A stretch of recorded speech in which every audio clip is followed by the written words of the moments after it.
Assalamualaikum warahmatullahi wabarakatuh. Terima kasih telah mengklik Premis Institute. Mari kita lanjutkan pembahasan kita tentang marketing research.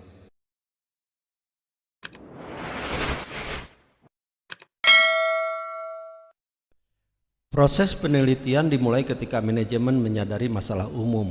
Masalahnya hampir selalu muncul melalui potensi dampak negatif pada pendapatan. Lagi pula, perusahaan tidak melakukan penelitian murni hanya untuk mengetahui.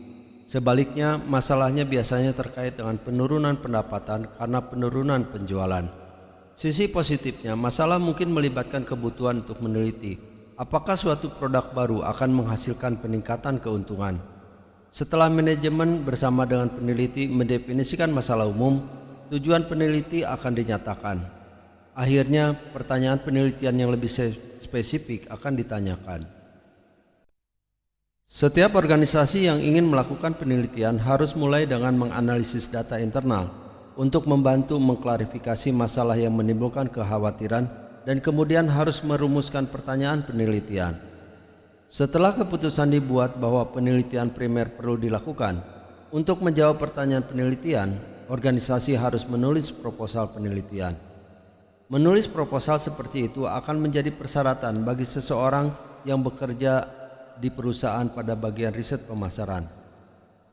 Dalam hal ini, proposal akan menjadi dokumen formal yang mencakup semua rincian penelitian yang diusulkan, bersama dengan penugasan staf, garis waktu penyelesaian, dan anggaran dengan perkiraan biaya. Perusahaan riset pemasaran harus berusaha keras dalam menulis proposal seperti itu karena proposal tersebut menjadi dasar kontrak antara perusahaan riset pemasaran dan perusahaan klien. Untuk perusahaan besar, proposal penelitian akan ditulis secara internal dan kemudian dikirim ke manajemen untuk disetujui. Namun juga direkomendasikan bahwa usaha kecil dan organisasi nirlaba yang berencana melakukan penelitian juga harus menulis proposal terlebih dahulu. Dalam hal ini, dokumen tersebut untuk penggunaan internal sebagai paduan kontrak dan perencanaan informal. Jika ada kekhawatiran yang muncul selama proses penelitian terkait biaya pelaksanaan penelitian, proposal ini akan mengingatkan semua pihak terkait dengan komitmen yang telah disepakati. Proposal juga berfungsi sebagai dasar untuk mengalokasikan tugas dan menugaskan tanggung jawab dalam organisasi. Waktu yang dihabiskan untuk menulis proposal akan dihemat nanti saat tidak perlu menegosiasi ulang sumber daya. Proposal penelitian yang ditulis dengan baik akan menjawab pertanyaan apapun yang mungkin dimiliki oleh manajemen, karyawan lain, atau anggota dewan tentang penelitian yang akan dilakukan. Pertanyaan-pertanyaan ini akan mencakup 1. Mengapa, yaitu berkaitan dengan subjek penelitian. Bagaimana, yaitu yang menyangkut dengan metode penelitian yang akan digunakan. Kapan, menyangkut tentang waktu penelitian yang akan berlangsung. Di mana, menyangkut tentang tempat atau metode kontrak. Dan apa, menyangkut tentang dokumentasi yang akan disajikan pada akhir penelitian. Singkatnya, ada alasan penting mengapa proposal penelitian harus selalu ditulis sebelum penelitian dimulai. Pertama, itu adalah rencana aksi atau peta dari apa yang harus dicapai. Sama seperti ide bagus untuk memiliki peta jalan sebelum memulai perjalanan untuk memastikan bahwa tujuan yang diinginkan tercapai. Proposal penelitian akan memastikan bahwa peneliti mendapatkan informasi yang diinginkan. Kedua, itu adalah dasar dari kontrak. Proposal penelitian memastikan bahwa setiap orang menyetujui apa yang harus dicapai dengan perkiraan biaya dan dengan sumber daya yang diperlukan. Ketiga, ini adalah metode akuntabilitas yang dapat digunakan untuk menjaga agar penelitian tetap pada jalurnya. Terlalu sering manajer menggunakan penelitian untuk menemukan data guna mendukung keputusan yang telah mereka buat daripada mencari informasi untuk membantu membuat keputusan. Proses penulisan proposal penelitian akan membantu memperjelas pemikiran manajemen. Alasan lainnya adalah bahwa proposal tersebut mungkin diminta oleh perusahaan yang menugaskan penelitian. Proposal penelitian pada dasarnya adalah rencana permainan dari apa yang akan dilakukan. Panjangnya dapat bervariasi dari 1 halaman hingga 20 halaman, tergantung pada ukuran dan kompleksitas proyek penelitian. Terlepas dari panjangnya, sebuah proposal setidaknya harus terdiri dari 3 bagian dan sebuah lampiran. Yang pertama adalah tentang masalah. berisi tentang pendahuluan, kedua tentang tujuan penelitian dan pertanyaan penelitian. Berikutnya adalah tentang metodologi yang berisi tentang pendekatan penelitian, metode penelitian dan rencana pengumpulan data. Berikutnya adalah tentang analisis dan temuan, berisi tentang analisis data dan dua, metode pelaporan temuan. Lampiran setidaknya berisi dengan anggaran dan jadwal, contoh alat penelitian yang memungkinkan dan pernyataan kerahasiaan serta informasi relevan lainnya. Bagian pertama dari rencana masalah menggambarkan latar belakang masalah dan alasan untuk melakukan penelitian. Informasi yang digunakan untuk mendefinisikan masalah ini telah diperoleh melalui penelitian sekunder internal dan melalui wawancara dengan personel perusahaan yang relevan. Bagian pertama proposal juga akan menjelaskan tujuan penelitian dan pertanyaan penelitian. Pendahuluan yang akan mencakup informasi tentang siapa penulis proposal dan siapa yang akan melakukan penelitian.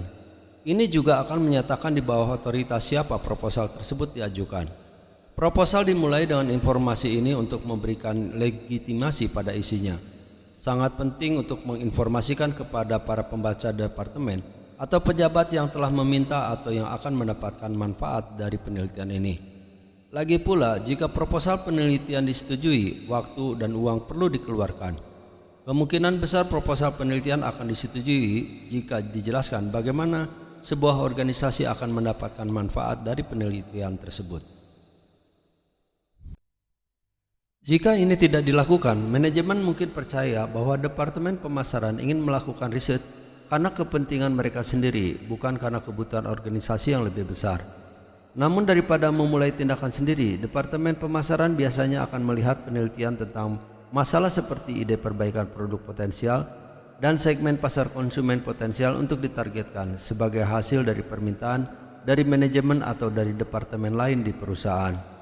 Permintaan penelitian biasanya dimulai karena adanya perubahan lingkungan eksternal seperti ancaman dari persaingan baru atau lingkungan internal seperti penurunan pendapatan. Setelah permintaan untuk melakukan penelitian telah dibuat, tidak jarang personel di perusahaan tidak dapat menyebutkan penyebab pasti dari suatu masalah. Merupakan tanggung jawab peneliti pemasaran untuk melakukan penelitian internal untuk mengklarifikasi masalah sehingga tujuan penelitian yang tepat dilakukan. Misalnya sebuah departemen mungkin menghadapi penurunan pendapatan penjualan. Tebakan pertama manajemen tentang alasan masalah ini mungkin adalah iklan yang tidak efektif. Sebagai hasil dari manajemen kepercayaan ini dapat menyatakan tujuan penelitian sebagai untuk menentukan ide promosi baru yang lebih efektif. Namun setelah bertemu dengan manajemen dan melakukan riset internal, mungkin menjadi jelas bagi periset pemasaran bahwa alasan sebenarnya dari penurunan pendapatan adalah pesaing menawarkan produk baru yang mencuri pelanggan. Departemen pemasaran kemudian dapat merekomendasikan bahwa tujuan penelitian yang lebih baik mungkin adalah untuk menentukan peningkatan produk apa yang diperlukan untuk memenuhi ancaman persaingan. Tujuan baru ini akan menghasilkan pertanyaan penelitian yang sangat berbeda. Informasi tentang tujuan penelitian dan pertanyaan penelitian tersebut dimasukkan setelah pengantar laporan untuk membantu pembaca memahami alasan keseluruhan proposal. Tujuan penelitian adalah fakta atau informasi yang ingin ditemukan oleh peneliti, sedang pertanyaan penelitian akan merinci data spesifik yang diperlukan. Penting untuk memahami perbedaan antara masalah umum, tujuan penelitian dan pertanyaan penelitian. Manajemen biasanya akan menyatakan masalahnya kepada departemen pemasaran dalam istilah yang sangat umum. Namun tujuan dan pertanyaan penelitian harus lebih sempit cakupannya. Periset pemasaran mungkin ingin memeriksa contoh proposal penelitian akademik untuk mempelajari lebih lanjut tentang bagaimana ini ditulis untuk penelitian dasar. Proposal harus menjelaskan bahwa peneliti memahami proses penelitian. Bagian tujuan penelitian akan dimulai dengan deskripsi tentang apa yang saat ini diketahui tentang masalah yang sedang dipertimbangkan. Deskripsi ini akan dihasilkan dari informasi yang diperoleh melalui penelitian sekunder internal yang dilakukan oleh peneliti sebelum menulis proposal penelitian. Informasi internal seperti data keuangan dan penjualan bersama dengan pendapatan dari pakar internal akan meyakinkan pembaca bahwa pertanyaan penelitian didasarkan pada asumsi yang akurat.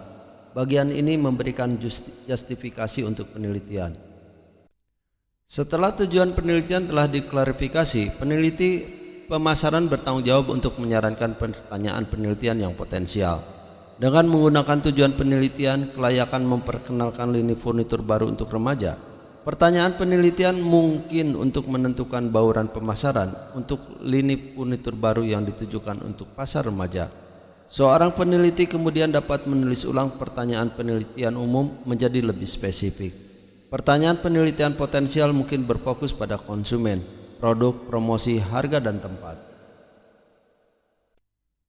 Contoh pertanyaan penelitian misalnya terkait dengan konsumen, siapa sebenarnya target segmen pasar dari produk tersebut? Terkait produk misalnya jenis, gaya, dan fitur apa yang harus dimiliki furnitur. Terkait promosi yaitu misalnya kepada siapa promosi harus ditujukan, anak-anak atau orang tua mereka. Terkait harga yaitu berapa harga yang tersedia dibayar pasar sasaran. Terkait tempat di mana sebaiknya produk dijual. Pada titik ini dalam proses mungkin ada lebih dari satu pertanyaan penelitian.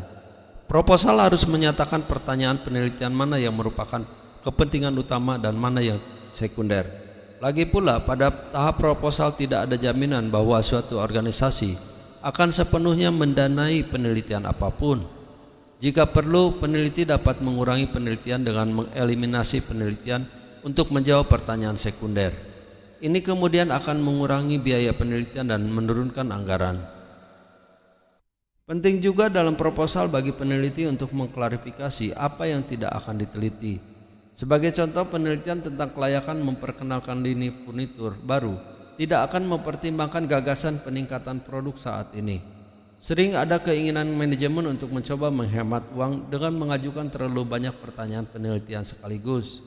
Namun jika terlalu banyak subjek dicoba pada suatu waktu, temuan penelitian akan menjadi membingungkan. Bagian kedua proposal, metodologi, akan menjelaskan metodologi penelitian termasuk pendekatan dan metode yang akan digunakan untuk menjawab pertanyaan penelitian dan rencana pengumpulan data. Tidak boleh diasumsikan bahwa mereka yang membaca proposal sudah familiar dengan istilah dan metode penelitian. Oleh karena itu, ketika mendiskusikan metodologi, penting bahwa suatu proposal menjelaskan dan mengklarifikasi arti dari istilah-istilah seperti deskriptif, eksplorasi, dan kausal, karena kata-kata ini dapat digunakan secara berbeda oleh manajer. Jika peneliti menyarankan bahwa penelitian harus dilakukan dengan lebih dari satu pendekatan dan metode, sangat penting bagi proposal untuk menjelaskan alasan dilakukannya hal itu. Misalnya, masalah penelitian mungkin menyatakan kebutuhan untuk menentukan mengapa konsumen tidak berlangganan televisi satelit. Metodologi yang diusulkan dapat mencakup penelitian kualitatif eksploratori untuk mendapatkan informasi tentang alasannya, diikuti oleh penelitian survei deskriptif untuk mengkonfirmasi temuan kelompok fokus. Riset konsumen dapat dimulai dengan riset kelompok fokus eksplorasi. Data dari penelitian ini mungkin menunjukkan bahwa orang tidak mengetahui layanan tersebut dan mungkin juga memberikan sejumlah ide promosi yang akan membangun kesadaran dan mendorong langganan. Langkah selanjutnya dalam rencana tersebut mungkin adalah melakukan penelitian deskriptif menggunakan survei untuk menentukan ide promosi spesifik mana yang akan menghasilkan langganan terbaik. Penting untuk menjelaskan mengapa kedua pendekatan tersebut diperlukan untuk memenuhi tujuan penelitian dan menjawab pertanyaan penelitian. Setelah pendekatan dijelaskan, proposal harus memberikan informasi sebanyak mungkin tentang metode tersebut. Semakin teliti metode penelitian dirinci, manajemen akan semakin merasa percaya diri untuk menyetujui proposal. Selain itu, semakin banyak perencanaan yang dilakukan sebelum dimulainya penelitian, maka penelitian ini akan semakin mudah dilakukan. Jika perusahaan perlu melakukan penelitian di negara lain, proposal juga harus membahas bagaimana metodologi perlu diadaptasi. Ini akan mencakup kebutuhan untuk bermitra dengan perusahaan lokal untuk mendapatkan akses ke pengetahuan budaya. Selain itu, jadwal perlu dilakukan untuk memberikan lebih banyak waktu penyelesaian proyek. Misalnya jika sebuah proposal menyarankan diadakannya diskusi kelompok terarah, proposal tersebut harus mencantumkan jumlah grup terarah, siapa pesertanya dan topik yang akan dibahas. Selain itu juga harus dijelaskan berapa banyak orang yang akan berpartisipasi dan bagaimana mereka akan dipilih. Rincian logistik seperti tanggal, waktu, dan lokasi harus diberikan. Terakhir, pemilihan moderator untuk kelompok fokus juga harus didiskusikan. Dengan demikian, informasi proposal tentang kelompok fokus meliputi 1. Jumlah kelompok, 2. Jumlah peserta tiap kelompok, 3. Bagaimana peserta akan dipilih, 4. Lamanya waktu untuk kelompok fokus, 5. Nama moderator, 6. Lokasi di mana kelompok fokus akan diadakan, 7. Tanggal mulai untuk kelompok fokus, dan 8. Tanggal kapan kelompok fokus akan diselesaikan.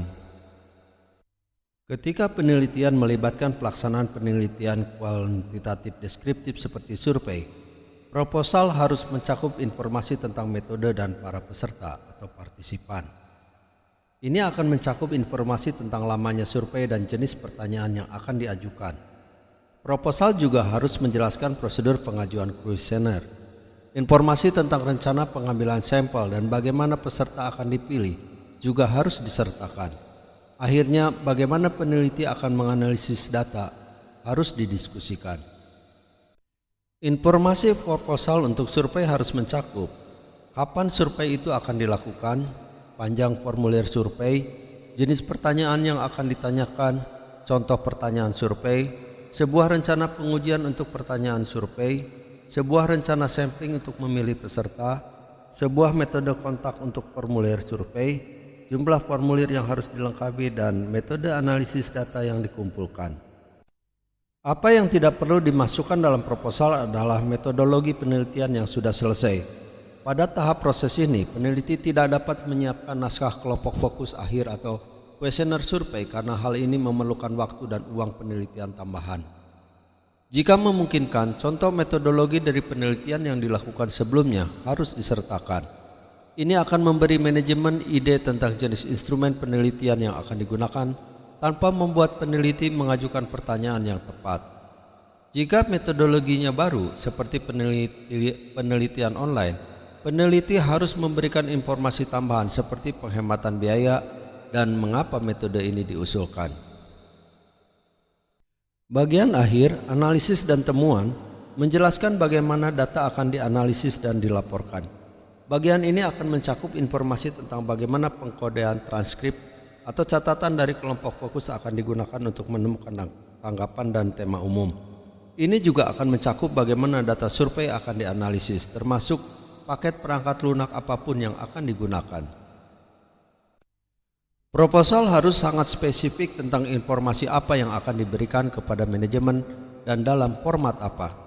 Kiriman penelitian mungkin tidak hanya mencakup laporan akhir, tapi juga umpan balik yang berkelanjutan. Ini mungkin dilakukan secara informal melalui panggilan telepon dan email. Manajemen dapat ditawarkan pertemuan yang dijadwalkan secara teratur dan laporan mingguan selama proses penelitian. Semakin banyak biaya penelitian, semakin manajemen ingin terus mengikuti kemajuan. Hal ini juga membantu peneliti karena kesalahpahaman dapat diklarifikasi dan diperbaiki segera, daripada mengecewakan klien di akhir proses ketika terlalu terlambat untuk melakukan perubahan pada metodologi. Selain umpan balik yang berkelanjutan, penyampaian penelitian akan mencakup dokumentasi tertulis seperti laporan formal dan presentasi lisan. Terkadang laporan akhir dapat diberikan dalam format alternatif seperti video. Manajemen juga dapat diberikan formulir survei yang telah diisi, rekaman atau video kelompok fokus, dan file data survei. Untuk itu penting bagi peneliti untuk berhati-hati dalam menyimpan semua dokumentasi selama proses penelitian. Para peneliti juga perlu melakukan presentasi formal atas temuan mereka kepada manajemen. Ini akan memungkinkan manajemen untuk mengajukan pertanyaan mengenai dampak temuan penelitian terhadap strategi. Meskipun merupakan keputusan manajemen tentang tindakan apa yang harus diambil sebagai hasil penelitian, peneliti dapat membantu mengklarifikasi makna temuan mereka. Setiap bahan akhir yang terdapat dalam lampiran proposal dapat mencakup perincian biaya, kebutuhan personel, jadwal, waktu penyelesaian, contoh metode penelitian dan rincian teknik analisa data. Penting bahwa garis waktu yang terperinci disediakan dalam proposal penelitian karena manajemen tidak memahami bahwa penelitian yang baik membutuhkan waktu. Untuk alasan ini hanya memberikan tanggal mulai dan berakhir harus dihindari. Proposal juga harus memberikan perincian kapan setiap tugas akan diselesaikan. Timeline proposal untuk survei dapat berupa: minggu pertama, penelitian sekunder pendahuluan tentang masalah. Minggu kedua, menulis kuesioner dan bertemu dengan manajemen untuk meninjau. Minggu keempat, pilih sampel dan bertemu dengan manajemen untuk meninjau. Minggu kelima, tes kuesioner. Minggu ketujuh, lakukan survei. Minggu ke-11, analisis data. Minggu ke-14, tulis laporan. Dan minggu ke-16, presentasikan temuan.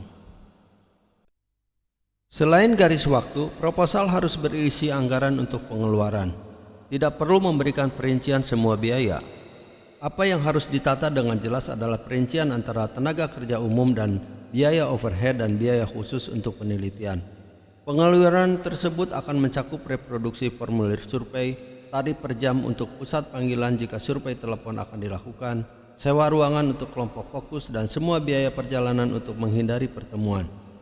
Jika biaya tampaknya lebih tinggi daripada yang bersedia dibayar manajemen, peneliti mungkin ingin menyajikan dua skenario penelitian pada tingkat biaya yang berbeda. Namun, proposal juga harus menjelaskan bagaimana penelitian akan terpengaruh jika proposal penelitian dengan anggaran yang lebih kecil dipilih. Penting juga bahwa sebuah proposal memberikan perincian dalam lampiran tentang personel yang akan dibutuhkan untuk melakukan penelitian. Tidak hanya jumlah orang, tapi juga jumlah jam kerja mereka yang akan mengerjakan penelitian perlu dijelaskan. Biaya tenaga kerja seringkali merupakan komponen besar dari anggaran riset pemasaran. Ini mungkin karena jumlah orang yang diperlukan untuk melakukan survei, atau mungkin karena biaya menyewa moderator profesional untuk kelompok fokus. Jika personel khusus diperlukan, mereka harus disebutkan namanya untuk memastikan ketersediaannya untuk proyek penelitian.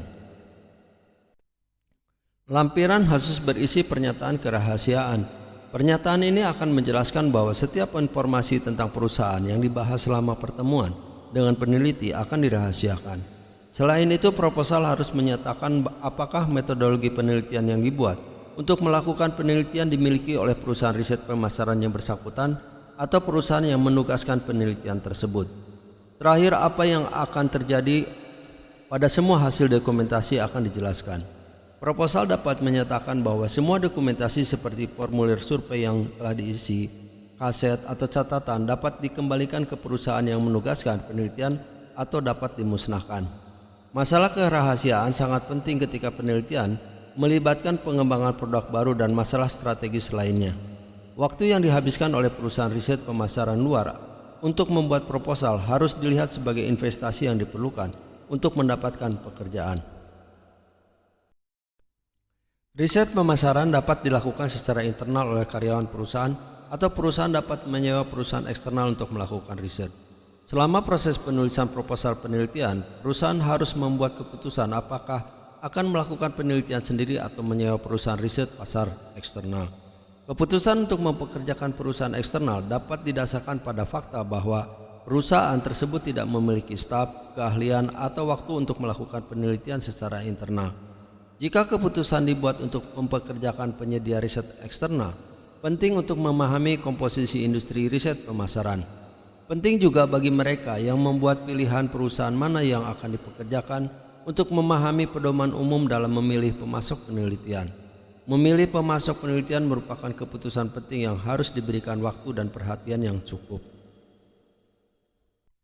Riset pemasaran yang diperlukan untuk menjawab pertanyaan riset tentu saja dapat dilakukan oleh karyawan perusahaan. Siapa yang terlibat dalam melakukan penelitian tergantung pada ukuran perusahaan. Perusahaan besar seperti Coca-Cola atau Procter & Gamble memiliki sumber keuangan untuk memiliki departemen riset konsumen khusus di dalam departemen pemasaran umum mereka. Tempat departemen riset pemasaran dalam bagian organisasi bervariasi. Ini mungkin departemen terpusat yang melapor langsung ke manajemen puncak. atau mungkin terdesentralisasi dengan divisi riset pemasaran terpisah untuk lini produk yang berbeda, segmen pasar konsumen, atau negara atau wilayah tempat perusahaan beroperasi. Karyawan yang bekerja di Departemen Riset Konsumen khusus ini biasanya sangat terampil dengan gelar di bidang pemasaran. Bahkan banyak dari posisi ini membutuhkan seorang peneliti untuk memiliki gelar yang lebih tinggi dalam bisnis atau statistik. Bahkan posisi entry level minimal membutuhkan gelar sarjana. Meskipun ini adalah jenis departemen riset yang paling banyak diketahui orang, riset pemasaran juga dilakukan di perusahaan kecil, usaha kecil, dan perusahaan perorangan. Perusahaan kecil tanpa jangkauan nasional atau global akan memiliki departemen pemasaran di mana karyawan diharapkan menangani sejumlah fungsi pemasaran yang berbeda, termasuk penelitian.